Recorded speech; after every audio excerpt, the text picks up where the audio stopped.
Mr. Seah Kian Peng.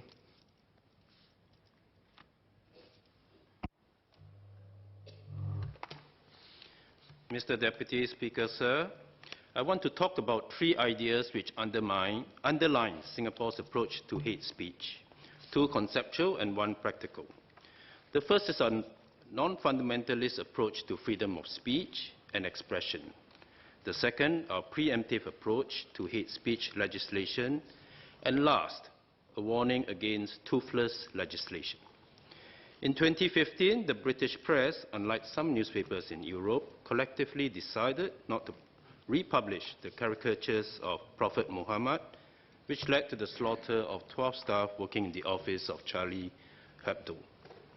The Guardian newspaper argued that in Britain, editorial decisions have always been guided not just by law, but by a sense of what is fair and tolerable within British society. The press in Singapore here, too, did not publish the cartoons. Further, the version of The Economist, which was distributed in Singapore, had the cartoon redacted. Tribal instincts cannot be eradicated, nor should we want to. The irrationality of love is matched and often outmatched by the irrationality of hate. Even as we promote our best selves, we must constrain our worst. We do this softly through education, moral suasion, and social norms. But we must also do this with unequivocal force through the smite of laws and their strict enforcement. Many countries have laws against hate speech. In the UK, laws make it an offence for a person to use threatening, abusive, or insulting words or behavior that causes or is likely to cause another person harassment, alarm, or distress. This law has been revised over the years to include language that is deemed to incite, and I quote, racial and religious hatred, as well as hatred on the grounds of sexual orientation, and language that encourages terrorism. In 2016, the European Union established the Code of Conduct as a push for social media platforms to crack down on hate speech.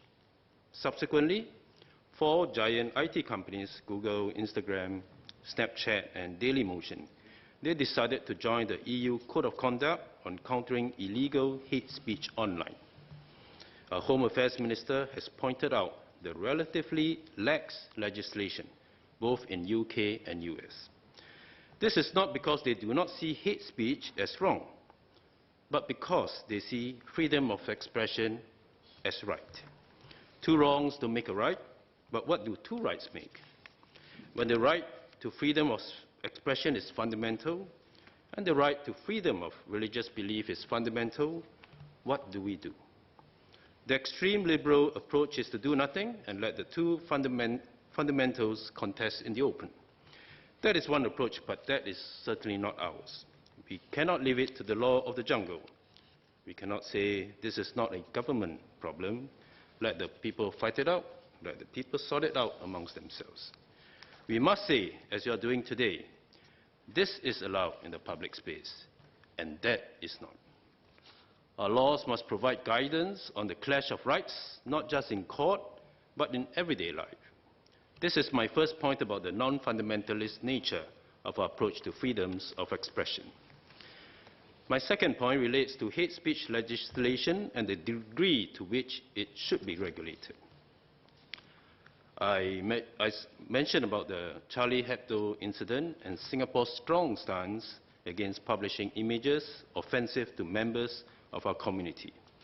In this case, because of the tragic murder, there were few critics of what we did. But remember, we had censored the images in advance of the shootings. We did so because it was wrong, and the nature of this wrong is that it is against the norms of what we stand for, as well as the possible harms that could arise. In most cases, the actions we take are in advance of these harms. That is, we take a preemptive approach to minimize harm. This opens us up to criticism of being overly authoritarian, of infantilizing the public, or not respecting people's ability to govern, control, or decide for themselves. Why so hypersensitive? What's the harm, people ask. We may be able to outline these harms, but if we do our job well, the public may never experience them, and hence never believe that the risk of such harm was real. This creates a very different kind of problem, a dilemma that we need to solve. And this brings me to my last point, about whether we ought to enforce our laws relating to hate speech strictly or loosely. The second method allows people to experience harm in small measure, and by the logic of vaccination, builds up our resilience and ability to debate contested ideas.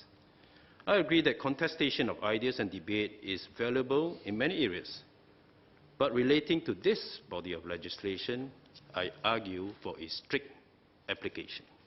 Why? The point has been made by Minister for Home Affairs.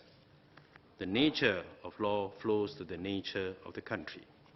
We in this House can choose whether we want to be more proactive and tough in the application of our laws, especially when these are extended to new hard cases.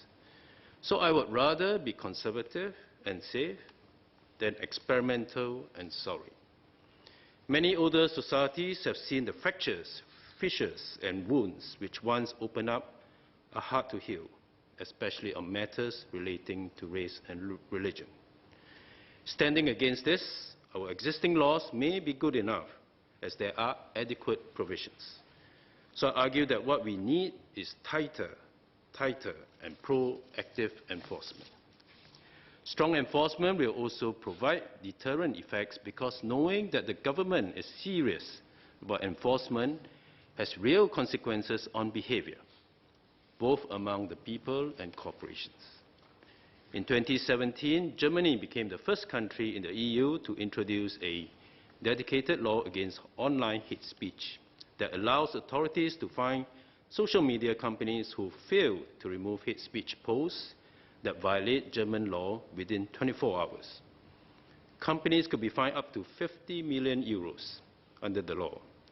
This came about after the German government examined a report showing a 77% surge in hate crimes in Germany in the previous year.